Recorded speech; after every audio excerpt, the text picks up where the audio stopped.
Bueno, Bayat, Ichas Patjibalabotán, un saludo en Mayat Zeltal. Te dije muy buen amanecer.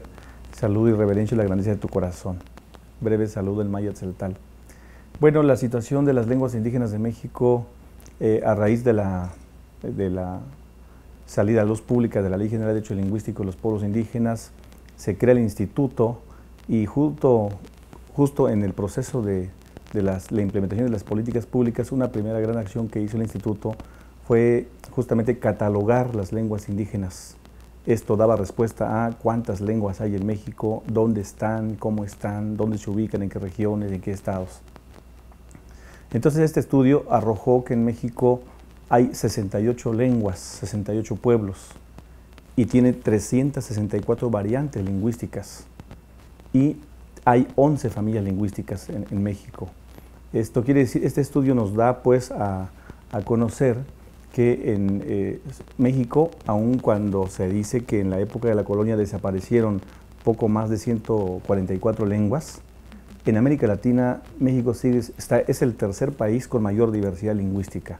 Las lenguas indígenas siguen estando, digamos, relegadas al uso familiar y comunitario, pero también por un lado estamos ya viendo, justamente ya con las acciones iniciales que hicimos nosotros como INALI, cómo las lenguas indígenas van tomando presencia en el ámbito de la educación. Ha estado presente siempre, pero ahora con mayor puntualidad.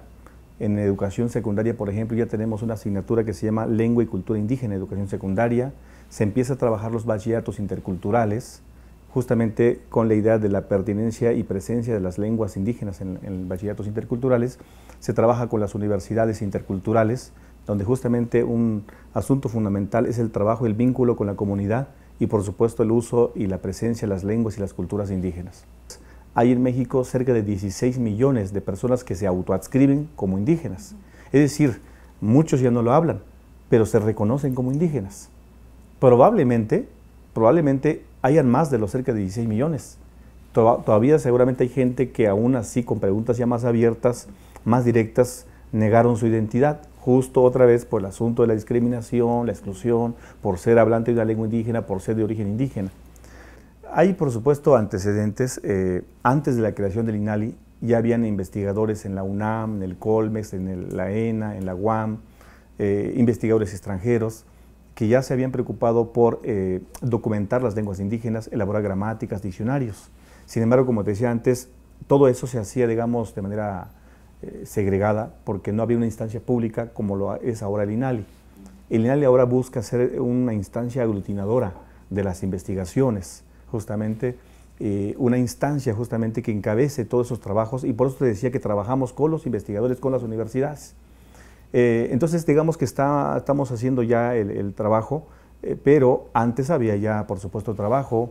Las propias instancias de gobierno anteriores al INALI, por supuesto que hacía su trabajo. La Dirección General de Educación Indígena ya editaba libros en lenguas indígenas, ya habían avanzado con las normas de escritura en lenguas indígenas, habían avanzado con la escritura del himno nacional en lenguas indígenas. Entonces habían avances ya, y investigadores habían trabajado con documentar los sonidos de las lenguas, incluso con elaborar gramáticas y diccionarios de lenguas indígenas. Entonces han habido ya, digamos, mucho trabajo, pero ahora nos estamos, por lo menos es el interés del INALI, en tanto decíamos política pública, aglutinar todos esos esfuerzos, decíamos, con los propios hablantes, con los investigadores, y conocer entonces.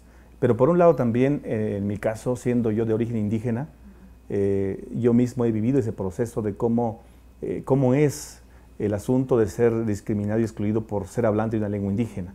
Esa dinámica, digamos, la he vivido yo. Pero en tanto que soy un académico lingüista, conozco el proceso de las dinámicas sociales de las lenguas indígenas. Pero bueno, por supuesto que no basta en que sea yo indígena y que sea yo lingüista para decir las lenguas indígenas así están. Si bien es cierto, hay un proceso de discriminación por ser hablante de lengua indígena, también vemos hoy a población indígena, sobre todo hoy en la juventud. En la juventud cómo se reivindican y salen a decir, soy de origen indígena y esta es mi lengua. Entonces, no solamente hay jóvenes que empiezan a la literatura, empiezan a escribir su propia lengua, aun cuando hay lenguas que no tienen norma de escritura todavía, empiezan a escribir su poesía, su literatura, narrativa. Tenemos jóvenes que han ganado premios a nivel nacional, a nivel latinoamericano, por ejemplo, ¿no? Y estamos por implementar otro premio a nivel intercontinental. Entonces, esos están en proyecto. Por un lado, también vemos una sociedad adulta indígena que empieza a tener mayor conciencia de lo que es, para no sentirse avergonzado de ser indígena. Entonces, hoy veo jóvenes, de hecho hemos trabajado mucho con la juventud indígena sobre, por ejemplo, el uso del ciberespacio, del internet, cómo estos espacios pueden ser espacios, ventanas de oportunidad para la presencia de las lenguas indígenas, y no solamente para que lo conozca, en tanto que estas son redes sociales, ya como sabemos, se mueve como red.